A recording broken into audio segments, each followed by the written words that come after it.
আসসালামু আলাইকুম। বাংলাদেশ বেতার রংপুর স্থানীয় খবরে আমন্ত্রণ জানাচ্ছি শাহানা রেজা। ধর্মমন্ত্রী মোহাম্মদ ফরিদুল হক খান জানিয়েছেন, এবছর সাধারণ হজ প্যাকেজের খরচ সরকারিভাবে ১,০৪,১৭৮ টাকা এবং বেসরকারিভাবে ৮২,৮১৮ টাকা কমানো হয়েছে। আজ সকালে রাজধানীর উসমানী মিলনায়তনে হজ যাত্রী প্রশিক্ষণ ২০২৪-এর উদ্বোধনী অনুষ্ঠানে তিনি এ তথ্য জানান। ধর্মমন্ত্রী জানান, হজ যাত্রীরা যাতে একেবারেই যৌক্তিক খরচে হজ পালন করতে পারেন সে বিষয়ে তৎপর রয়েছে সরকার। হজ যাত্রীদের নিবন্ধন থেকে শুরু করে দাপ্তরিক প্রক্রিয়াগুলো আরও কিভাবে সহজ করা যায় সে বিষয়ে কাজ করা হচ্ছে। মোহাম্মদ ফরিদুল হক খান বলেন, টাকার বিপরীতে ডলারের দাম বৃদ্ধির পরেও হজের খরচ কমানো সম্ভব হয়েছে শুধুমাত্র প্রধানমন্ত্রীর ইচ্ছায়। প্রশিক্ষণে হজের নিয়ম, হজ ক্যাম্পে, বিমানবন্দরে, সৌদি আরবে হজের সময় করণীয় ও সার্বিক ব্যবস্থা নিয়ে হজ যাত্রীদের হাতে কলমে বুঝিয়ে দেওয়া হচ্ছে। রংপুর বিভাগের ৮টি জেলায় নারীদের জীবনমান উন্নয়নের লক্ষ্যে চলতি অর্থবছরে ১০২টি নারী সমাবেশ অনুষ্ঠিত হয়েছে।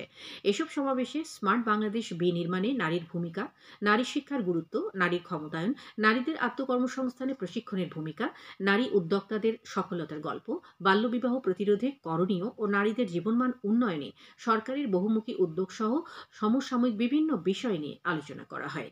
সমাজের বিভিন্ন শ্রেণী পেশার নারী এসব সমাবেশে অংশগ্রহণ করেন। রংপুর বিভাগের জেলা তথ্য অফিসসমূহ এসব নারী সমাবেশের আয়োজন করে।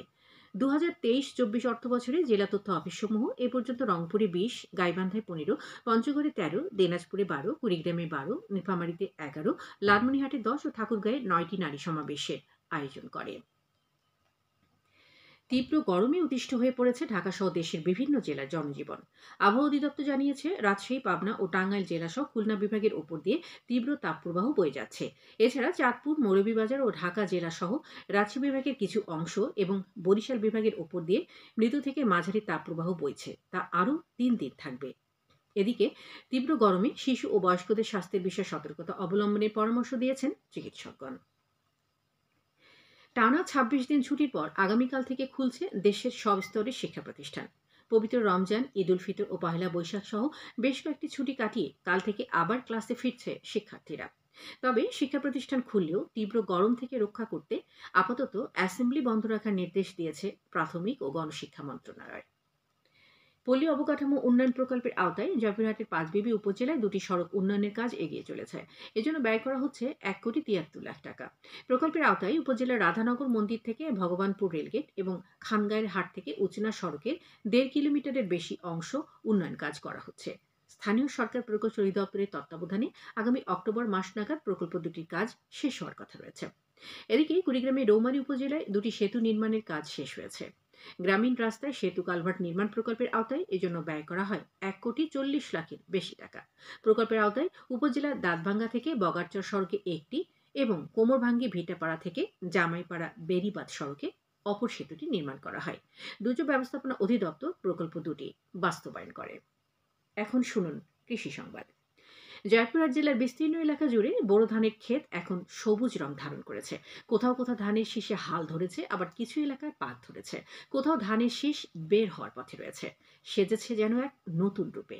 কৃষি সম্প্রসারণ অধিদপ্তর জানিয়েছে, চলতি মৌসুমে ৬৯,৬০৫ হেক্টর জমিতে বোরো চাষ করা হয়েছে। চাষ সফল করতে বিএডিসি কৃষকদের উন্নত জাতের বোরো বীজ সরবরাহ করেছে এবং কৃষি সম্প্রসারণ অধিদপ্তর কারিগরি সহায়তা দিচ্ছে।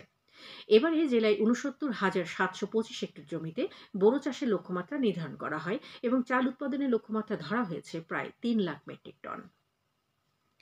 খেলার খবর, ফুটবল। বঙ্গবন্ধু ও বঙ্গমাতা শেখ ফজিলাতুন্নেসা মুজিব গোল্ড কাপ প্রাথমিক বিদ্যালয় ফুটবল টুর্নামেন্ট ২০২৩-এর ফাইনাল খেলা আজ রাজধানীর বাংলাদেশ আর্মি স্টেডিয়ামে অনুষ্ঠিত হবে। বঙ্গবন্ধু গোল্ড কাপের ফাইনালে জামালপুরের মাদারগঞ্জ চরগোলাবাড়ি সরকারি প্রাথমিক বিদ্যালয় দল ও রংপুরের মিঠাপুকুরের তালিমগঞ্জ সরকারি প্রাথমিক বিদ্যালয় দল পরস্পরের মোকাবেলা করবে।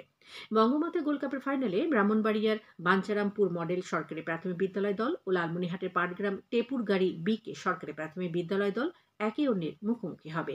ফাইনাল খেলায় প্রধানমন্ত্রী শেখ হাসিনা প্রধান অতিথি হিসেবে উপস্থিত থাকবেন। সবশেষে আবহাওয়া। আজ সন্ধ্যে ৬টা পর্যন্ত পূর্বাভাসে বলা হয়েছে, দেশের অভ্যন্তরীণ নদীবন্দরগুলোর জন্য কোনো সতর্কবাণী নেই এবং কোনো সংকেতও দেখাতে হবে না। খবর শেষ হলো। আমাদের পরবর্তী স্থানীয় খবর প্রচারিত হবে সন্ধ্যে ৭টায়।